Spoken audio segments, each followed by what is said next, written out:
Good morning students. बच्चों आज हम करेंगे कोडोमिनेंस।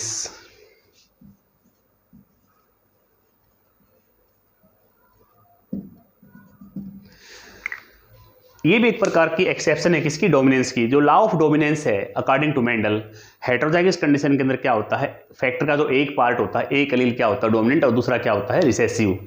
लेकिन ये एक्सेप्शन है, पहले हमने किया था इनकम्प्लीट डोमिनेंस, आज करेंगे कोडोमिनेंस। तो कोडोमिनेंस में क्या होता है कि हेटेरोजाइगस कंडीशन के अंदर दोनों अलील क्या होते हैं, डोमिनेंट होते हैं। दोनों अलील डोमिनेंट पाए गए हैं और इसका बेस्ट एग्जांपल क्या है, ह्यूमन ब्लड ग्रुप। तो ह्यूमन ब्लड ग्रुप, अब देखिए ह्यूमन ब्लड ग्रुप क्या हमारा एक कैरेक्टर है और इसको जो जीन कंट्रोल करते हैं वो ये होते हैं। जीन आपको पता पेयर में होता है आई, तो ए और बी। ये हेटेरोजाइगस कंडीशन है, हेटेरोजाइगस कंडीशन है। इसमें जो ए का जो अलील है और बी का अलील है दोनों ही क्या है, डोमिनेंट है।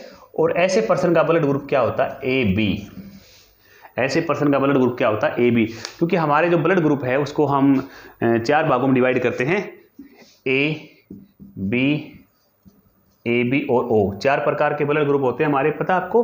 तो इन ओके, अब जिसका ब्लड ग्रुप ए है, ब्लड ग्रुप क्या है, कैरेक्टर है, तो इसको डिटरमाइन करने वाला जो जीन है उसकी एक तो ये कंडीशन हो सकती है, अगर प्योर ए है होमोजाइगस कंडीशन, या फिर कंडीशन ये हो सकती है एक अलील तो क्या है डोमिनेंट है और दूसरा क्या है रिसेसिव है। ठीक है, ये हेटेरोजाइगस कंडीशन है, एक रिसेसिव एक डोमिनेंट, इसमें दोनों डोमिनेंट। बी में क्या हो सकती है, एक कंडीशन ये हो सकती है कि दोनों अलील अगर बी हैं, होमोजाइगस कंडीशन में हो सकता है जीन, या फिर हेटेरोजाइगस कंडीशन में हो सकता है। तो दोनों कंडीशन में क्या बनेगा, बी बनेगा। ए बी के अंदर ये कंडीशन होती है ए और बी, यानी दोनों अलील, दोनों अलग अलग अलील हैं ए और बी के, दोनों ही क्या पाए गए, डोमिनेंट्स। दोनों अपने आप को फुल्ली बराबर एक्सप्रेस करते हैं, इसलिए हम क्या बोलते हैं, कोडोमिनेंस। और ओ एक रिसेसिव कैरेक्टर है, इसमें दोनों अलील क्या होते हैं, रिसेसिव कंडीशन में होते हैं। तो हमारा जो फिनोटाइप है ब्लड ग्रुप का वो तो 4 है, 4 फिनोटाइप। और जीनोटाइप कितने हैं, 1 2 3 4 5 6, 6 जीनोटाइप्स हमारे ब्लड ग्रुप के बनते हैं, जबकि फिनोटाइप कितने हैं, केवल 4।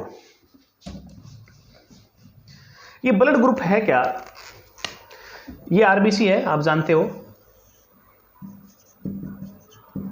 आरबीसी।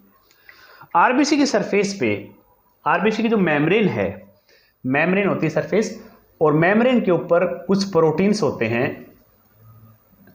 जैसे मान लो ये आरबीसी है, इसके ऊपर ये प्रोटीन है, ये ग्लाइकोप्रोटीन्स होते हैं, इनको शुगर भी बोल देते हैं, शुगर मोइटी बोलते थे इनको। तो आरबीसी की मेम्ब्रेन पे कुछ शुगर मोइटी होती हैं जो कि एंटीजन का काम करती हैं। किसका, एंटीजन का। मान लो किसी के आरबीसी पे एंटीजन है ए, तो उसका ब्लड ग्रुप क्या हुआ, ए ब्लड ग्रुप।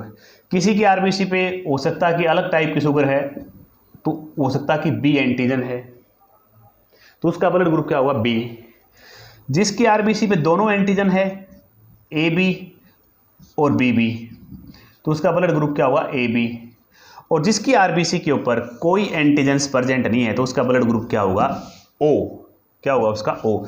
तो जिसका ब्लड ग्रुप ओ है उसके आरबीसी पे ऊपर इस प्रकार के शुगर नहीं होते। तो कुछ शुगर केमिकल्स होते हैं, शुगर मोइटी होते हैं, ग्लाइकोप्रोटीन होते हैं जो कि ब्लड ग्रुप को बनाते हैं, और ये सब के सेम नहीं होते। इनको हम एंटीजन बोलते हैं, A antigen B antigen, A antigen B antigen. अगर ए है तो A blood group A, B है तो बी ब्लड ग्रुप, और दोनों है तो ए बी। अगर कौन सा भी नहीं है तो ब्लड ग्रुप ओ बोलते हैं।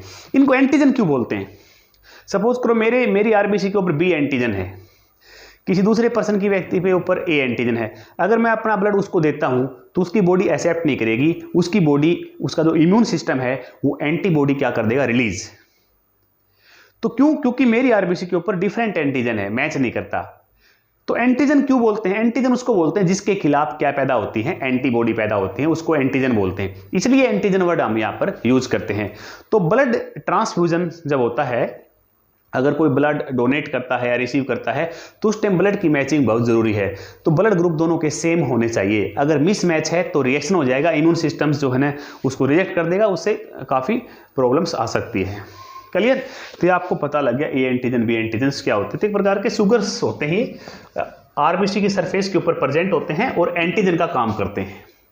तो यहाँ पर ब्लड ग्रुप पे कई क्वेश्चन आ जाते हैं कई बार। मान लो फादर का ब्लड ग्रुप जो है ए है हेटेरोजाइगस कंडीशन में, और मदर का ब्लड ग्रुप जो है बी है, ये भी हेटेरोजाइगस कंडीशन में है। तो जो बच्चे होंगे उनके ब्लड ग्रुप क्या क्या हो सकते हैं, क्या क्या प्रोबेबिलिटी है, बच्चों के ब्लड ग्रुप होने की क्या क्या प्रोबेबिलिटी है, संभावना क्या क्या है। तो हम वही जो जेनेटिक्स के जो फंडामेंटल नियम है वही फॉलो करेंगे बच्चों, क्योंकि मेंडल ने जो नियम दिए थे वो फंडामेंटल नियम बन गए, उन्हीं को आज भी हम फॉलो करते हैं, क्रॉस करते हैं। तो क्रॉस करेंगे तो गैमेट्स बनते हैं, तो दोनों क्या हो जाते हैं, अलग अलग हो जाते हैं दोनों पार्ट्स। तो बच्चों के ब्लड ग्रुप क्या हो गए, एक तो कॉम्बिनेशन बनेगा ये, अगर ये बच्चा पैदा होता है तो ब्लड ग्रुप क्या हुआ, ए बी। ये किसका एग्जांपल है, कोडोमिनेंस का। अगर ये ऑफस्प्रिंग पैदा होता है तो ब्लड ग्रुप क्या हुआ, ए।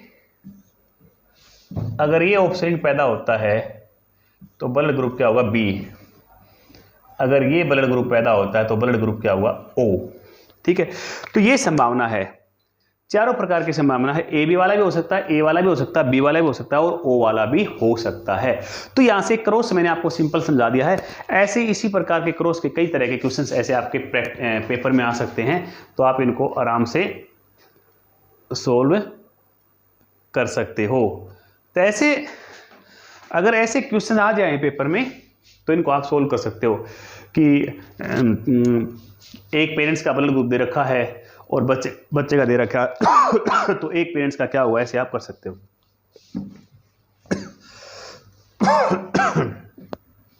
ठीक है, तो हमने जो है कोडोमिनेंस क्या होता है ये हमने कर लिया है। अब हम नेक्स्ट कर रहे हैं बच्चों। नेक्स्ट क्या था, डाई हाइब्रिड क्रॉस।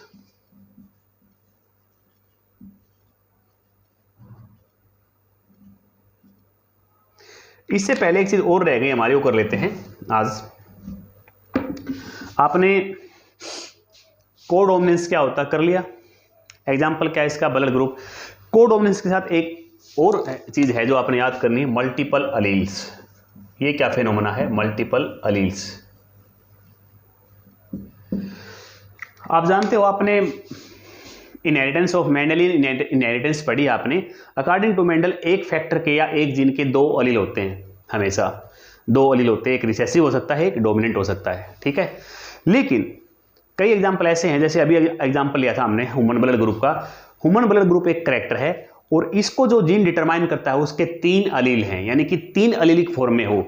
ऐसी कंडीशन जब किसी जीन के 2 से ज्यादा अलील हैं, यानी 2 से ज्यादा फॉर्म में अगर हो, तो उसको हम क्या बोलते हैं, मल्टीपल अलील। तो मल्टीपल अलील को कैसे डिफाइन करेंगे, व्हेन ए जीन और जीन को हम क्या बोलते हैं, फैक्टर। व्हेन ए जीन या factor possess more than 2 alleles, when a gene या factor possess more than 2 allele, then this condition is called multiple allele। और इसका जो बेस्ट एग्जांपल है वही है जो हमने पढ़ा था, ह्यूमन ब्लड ग्रुप। इसके और भी एग्जांपल है जो आप सर्च कर सकते हो। अब ह्यूमन ब्लड ग्रुप क्या एक करैक्टर है, इसके जो जीन है इसके 3 अलील है, उसके एक तो अलील हो गया ये ए वाला, एक बी और एक समाद, तो 3 अलील हैं। ये ए ब्लड ग्रुप के लिए रिस्पॉन्सिबल है, ये बी ब्लड ग्रुप के लिए रिस्पॉन्सिबल है और ये स्मॉल आई किसके लिए है, ओ ब्लड ग्रुप के लिए। तो ये ओ के लिए रिस्पॉन्सिबल है, ये बी के लिए और ये ए के लिए। तो यहां पर एक जीन के 3 अलील हैं, 3 अलील्स। ठीक है, तो जब किसी जीन के 2 से ज्यादा अलील हैं तो उस कंडीशन को हम क्या बोलते हैं, मल्टीपल अलील। ठीक है, तो ये आपने याद करना है। ठीक है, तो ऐसे ब्लड ग्रुप के ऊपर काफी सारे क्वेश्चंस आ सकते हैं। अब एक क्वेश्चन ये आ सकता है, मान लो इधर लिख रखा है फादर, इधर मदर। फादर का ब्लड ग्रुप जो है लिख रखा है ए ब्लड ग्रुप है और बच्चे का ब्लड ग्रुप है ओ, ये मतलब चाइल्ड है। ठीक है, बच्चे का ब्लड ग्रुप ओ है और फादर का ब्लड ग्रुप ए है, तो आपने मदर का ब्लड ग्रुप बताना है। ठीक है, आप तो कैसे बताओगे, आप क्रॉस करोगे। तो बच्चे का ओ ब्लड ग्रुप कैसे हो सकता है, फादर का ब्लड ग्रुप तो है ए, बच्चे का ब्लड ग्रुप ओ है। ओ के लिए क्या होता है, जीनोटाइप्स इस तरह का होता है, स्मॉल आई, यानी कि एक अलील यहाँ से पेरेंट से आया है और एक अलील इस पेरेंट से आता है, इससे आया है, तो फिर यहाँ पर ए है तो इसका मतलब फादर का ब्लड ग्रुप तो हो गया ये। ठीक है, एक मदर से आया तो मदर का ब्लड ग्रुप क्या हो सकता है, मदर का ब्लड ग्रुप ये भी हो सकता है। मदर का ब्लड ग्रुप ये भी हो सकता है और मदर का ब्लड ग्रुप ये भी हो सकता है। तो इनमें से कौन सा भी मदर का ब्लड ग्रुप, क्योंकि तीनों के अंदर स्मॉल आई प्रेजेंट है, तो स्मॉल आई प्रेजेंट है तो एक मदर से आएगा तभी तो यहाँ पर ओ बनेगा। तो इस प्रकार के भी क्वेश्चंस आपके पेपर में आ सकते हैं, तो आप कर सकते हो। आपको क्रॉस करने आ गए, आपको गैमेट्स बनाने आ गए, आप कोई प्रॉब्लम नहीं है। थैंक यू लॉट बच्चों।